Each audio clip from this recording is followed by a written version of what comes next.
Hey all, welcome back to the Fire and Water Cooking channel. I'm Darren, of course, and today, hey, I'm gonna do something I've done before, but something a little bit different. I got me a tri-tip here, not just any tri-tip. These were actually from Costco Business Center, and they were actually select grade. I got them really cheap. I think they were under $3 a pound for a big pack of them.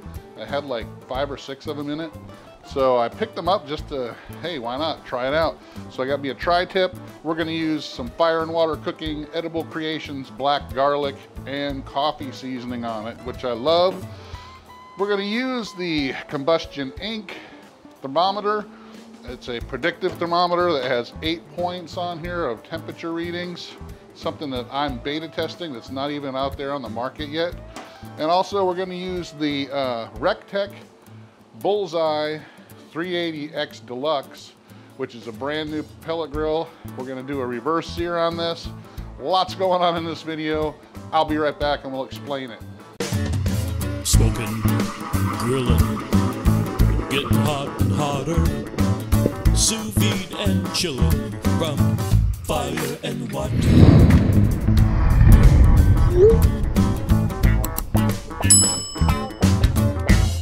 All right guys, so like I said, we're gonna use the Recteq Bullseye to do a reverse sear on this tri-tip. I've got it heating up. We're gonna heat it up to 225, which is about the minimum for that temperature, or for that grill, the temperature for that grill. I wanna get a little bit of smoke to it, so we are gonna cook it low for about, till it reaches right about 120 degrees or so. And then we're gonna take it off and sear it up. The good thing about this grill is it gets to over 900 degrees searing temperature. I am gonna put a water pan in it. I'm gonna show you the setup in just a second. I wanna go over the tri-tip. Like I said, this is a select grade tri-tip. I found them at the Costco Business Center, and like I said, we're gonna try it out, see how it is. I actually already had one of these and it wasn't too bad. There's not a whole lot of marbling. There is a lot of external fat on these. I trimmed a lot of it off already, probably a good quarter to a half a pound of fat, which is a lot for a tri-tip. But like I said, there's not a lot of marbling, which is okay. It was cheap. It was under $3 a pound for like a 6-pack or a 5-pack. So we're gonna see how it turns out. I'm gonna use my black garlic and coffee seasoning that I make. It's on the shelves now, you can buy it. It's great on beef like this. But the Combustion Inc. thermometer, I'm beta testing this right now. Chef Chris Young, who created Chef Steps, the Joule Sous Vide Circulator, helped write Modernist Cuisine books, worked for the Fat Duck over at Heston Blumenthal's restaurants over in England. Very, very well thought of chef and entrepreneur. Is developing this thermometer, and it's a predictive thermometer. It actually has 8 points of temperature readings, one of them being the surface of the meat all the way to the core, all points in between. And what this helps you do is give you a more accurate reading of what's going on with your cook, and it can predict when this is going to be done. So that's one of these things that this thing does. And like I said, I'm beta testing it right now. It's not available for purchase right away. I think there were pre-orders, but they're getting ready to release this thing. The Combustion Inc. thermometer. I'll put a link down to it below so you can find out more about it. But that's how we're gonna measure our temperatures on this. So I'm gonna go ahead and get this seasoned up with my black garlic and coffee rub. Just a generous coating of it.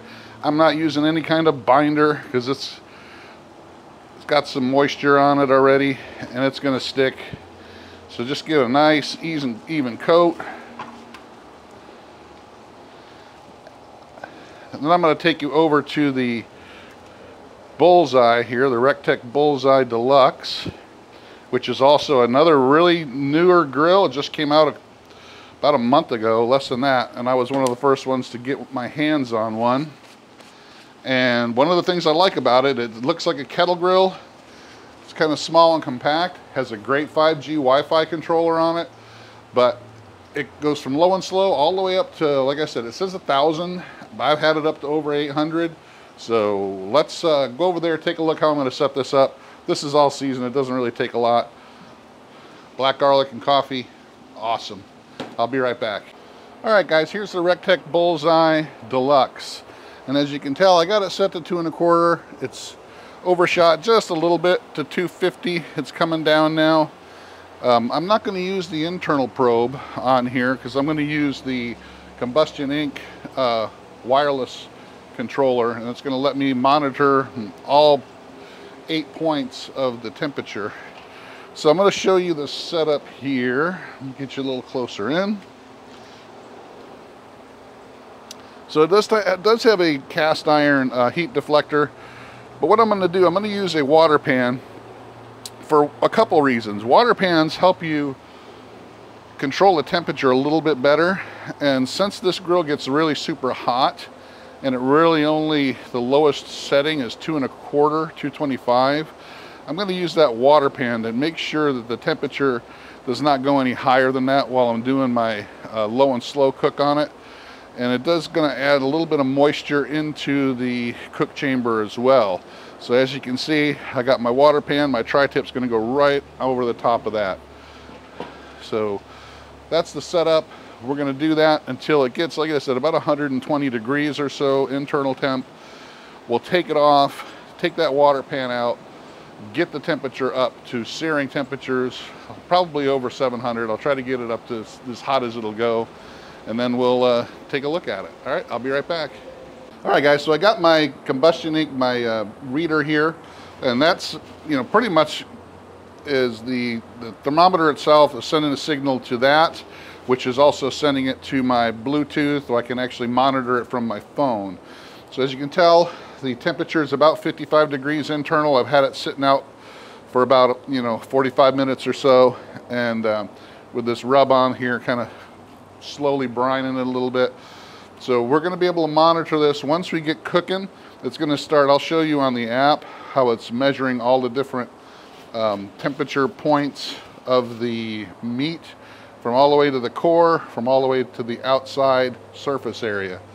So, all right, we're going to go ahead and get this on. The pellet grill's up to temp. All right, guys, so let's get this on. I'll be back. All right, guys, so here we go. It's right over the water pan. Fire's going. Got my thermometer is going to be right over the water pan, so it's not directly over the heat. So it's going to actually measure exactly what the heat is right over that water pan. So I'm going to be interested to see just how well that does. So it's going already. We're going to go ahead and shut this up. And like I said, I've got just regular competition blend pellets in there, so nothing fancy. We're going to get it up to about 120 before we sear it. So I'll be back. I'll show you on the app just exactly what the temperature progress looks like using the Combustion Inc. All right, I'll be back in a little while. All right, guys, what makes the Combustion Inc. thermometer so much different than any other thermometer is that it actually will predict when your food will be done. So it's measuring 8 points of temperature on your probe, the main 3 being your core, the surface, and the ambient temperature. And what that's going to be able to do is, if you see here, it's predicting that this meat's going to take 20 minutes to cook at those temperature ranges. So this is one of the things that makes the Combustion Inc. thermometer so amazing. I can't wait till it's on the market so you can all buy it. All right, guys, so about an hour and a half, 2 hours, and my probe's telling me this is 120 internal. I'm gonna go ahead and take it off. We're gonna get that water pan out. We're gonna crank up the heat so we can get this thing seared up. I'll be right back. All right, guys, it got right up to about 6:30 or so, and I'm not gonna wait any longer. It probably takes a good 45 minutes for it to get up there. Now this infrared says it's over 900 degrees on that heat deflector right there, and I can tell it's glowing. So it's probably a lot hotter than what that's telling me. So I'm going to go ahead and close this up, wait another minute, and then we're going to go ahead and put that tri-tip on there. But I'm going to go ahead and put that tri-tip on. The internal temp has gone down to about 110 degrees. So we're going to go ahead and put that on there. Let that on there for about a minute or so.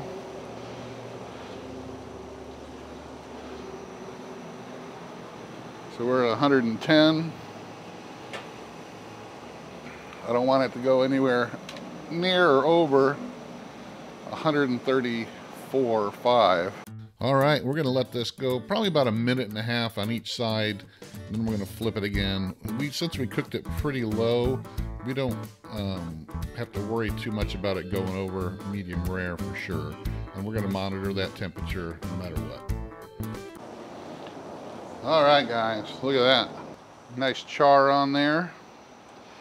The internal temp is telling me it's about 117.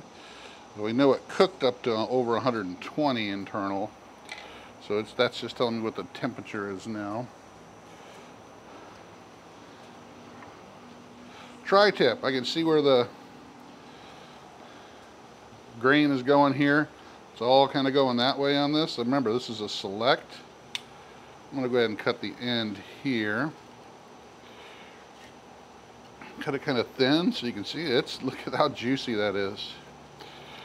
That's pretty juicy. Wow. Check that out, guys. Grab me a piece. No sous vide on this one, but still got a nice medium rare doneness. Look at that crust on there from the black garlic and coffee.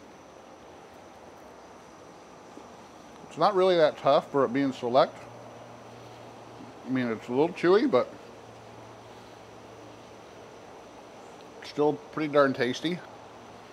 For the price I paid for it, I'd buy them again. If I was having a big event, especially, I'd go ahead and order a bunch of these and sous vide them to tenderize them a little more. But guys, these are pretty darn good. Check that out. Looks awesome. All right, guys, so hey, if you can find these select tri-tips at your local Costco business center, check them out. It looks pretty darn good, tastes pretty darn good. Check out the Combustion Inc. thermometer. You can look it up, combustioninc.com. Check out the Fire and Water Cooking edible creations, rubs and seasonings, black garlic and coffee. It should be on the top of your list for beef and steak like this. Thanks for watching. I'll see you again in the next Fire and Water Cooking video. I'm gonna go get this all chopped up and ready to eat.